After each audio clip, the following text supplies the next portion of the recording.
கட்டாய விடுமுறை பட்டியலில் இருந்து பொங்கல் விடுமுறையை நீக்கி மத்திய அரசு அறிவிப்பு வெளியிட்டுள்ளது. இதுகுறித்து நாம் தமிழர் கட்சியின் தலைமை ஒருங்கிணைப்பாளர் சீமான் நம்மிடையே இணைப்பில் இருக்கிறார். அவரிடம் கேட்கலாம். வணக்கம் ஐயா. தற்போது கட்டாய விடுமுறை பட்டியலில் இருந்து பொங்கல் பண்டிகையை நீக்கி மத்திய அரசு ஒரு அறிவிப்பை வெளியிட்டிருக்கிறது. இந்த அறிவிப்பை நீங்க எப்படி பாக்குறீங்க? நான் எப்படி பாக்குறேன்னா, அவங்களுக்கு இது கட்டாயம் இல்லை. நாமளே ஒரு பொருட்டில்லைங்கும் போது இது இந்த மத்தியில் ஆளுகிற அரசு இதுல எந்த அளவுக்கு முதன்மைத்துவம் கொடுக்கும், இதுக்கு என்ன கவனத்துல எடுக்கும்? நீங்க பாக்குறீங்க, மலேசியால நாங்க அதிகபட்சமா போனா ஒரு 3-4 லட்சம் பேர் வாழ்வோம். எங்களுக்கு பொது விடுமுறை கொடுக்குது. 30 லட்சம் பேர் நாங்க மலேசியால வாழ்றோம், எங்களுக்கு பொது விடுமுறை கொடுக்குது பொங்கல் பண்டிகை கொண்டாட.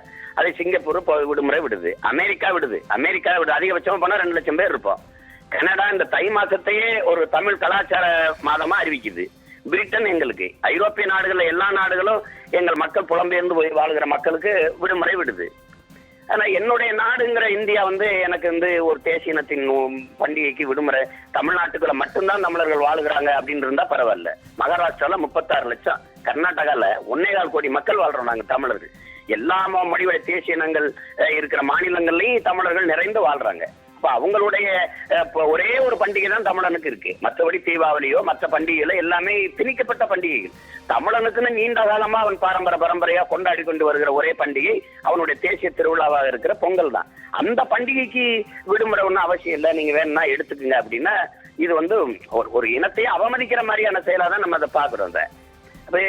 நாங்க அருகில் இருக்கிற சகோதர மாநிலங்களுக்கெல்லாம் அவங்களுடைய புத்தாண்டுக்கோ அவங்களுடைய பண்டிகைக்கோ நம்ம விடுமுறை விடுறோம்.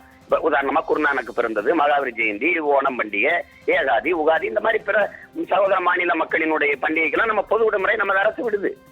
ஆனா நம்மளுடைய பண்டிகைக்கு இருக்கிற ஒரே பண்டிகைக்கு ஒரு பொது விடுமுறை விட வேண்டிய தேவை இல்லை அப்படின்னா நம்மளை உதாசீனப்படுத்துது, புறக்கணிக்குது, நம்ம உணர்வுக்கு மதிப்பளிக்கலன்னு தானே அர்த்தம். 3 ஆண்டுகளுக்கு மேல அந்த ஜல்லிக்கட்டை நடத்துறதுக்கு நம்ம போராடி வர்றோம். அது என்னென்ன குற்றச்சாட்டுப்பாடு வைக்குது? காட்டு மிராண்டி விளையாட்டுங்கிறது, படிப்பறிவு இல்லாதவன் விளையாடுற விளையாட்டுங்கிறாங்க.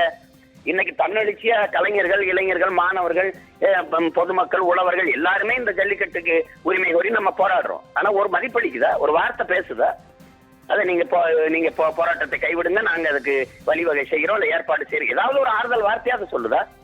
ஒரே ஒரு விவசாயி வட இந்தியாவில் செத்து விழுந்தது தேசத்தின் துயரம்னு சொல்லி வருத்தப்பட்ட நாட்டின் பிரதமர் ஐயா நரேந்திர மோடி அவர்கள் 120க்கும் மேற்பட்ட விவசாயி செத்து விழுகிறான் 10 நாள்ல. ஒரு சின்ன வருத்தம் தெரிவிக்கலையே. எப்படி இருக்குது பாருங்க. முழுக்க இந்த நிலத்தில் இருந்து நாங்க துண்டிக்கப்பட்டு விட்டுட்டோமோங்கிற ஒரு அச்சம் வருது பாருங்க, ஒரு எண்ணம் பிறக்குது பாருங்க. இப்ப நாங்க பேசுற அரசியல் தமிழ் தேசிய அரசியல், பாசிசம், சாவனிசம், பிரிவினைவாதம்லாம் பேசுறவங்க எங்களை பிரிக்கி பிரசவிக்குது. தமிழ் தேசிய அரசியலை இந்திய தேசியத்திலிருந்து பிரிக்கி பிரசவிக்குது இந்த அரசும் ஆட்சி முறையும். எல்லாத்துக்குமே கஞ்சனம், மண்டியிடணும், எல்லாத்தையும் எடுத்துக்கிட்டு போயிருவேன். உணவு பாதுகாப்பு மசோதா, ஒரே வரி, ஒரே கல்வி முறை, ஒரே மின் திட்டம். அவ எதுக்கு மாநிலம்? எதுக்கு தனி மாநிலம்? எதுக்கு மாநிலத்துக்கு ஒரு முதல்வர்? அது மேஸ்திரி வேலை பார்க்கறதுக்கு உட்கார்ந்து இருக்கிறத மாநிலத்துக்குன்னு என்ன உரிமை இருக்கு? ஒரு கூட்டாட்சி தத்துவத்தை ஏற்றுக்கொண்ட நாட்டுல கூட்டாட்சியா ஒற்றையாட்சியா? அப்ப பிற மொழிவழி தேசிய இனங்களுக்கு என்ன உரிமை இருக்குது? அவனுடைய மொழி, கலை, கலாச்சாரத்துக்கு என்ன மதிப்பு இருக்குது? அப்ப இது எங்க போய் நிக்கும்னே தெரியல நமக்கு. நிச்சயமாக மத்திய அரசினுடைய எந்த அறிவிப்பு மொழி மற்றும் கலாச்சார உரிமைகளுக்கு மதிப்பு அளிக்காத வகையில் இருக்கிறது என்று சொல்லியிருக்கிறீர்கள். உங்களோட தகவல்களுக்கு நன்றி.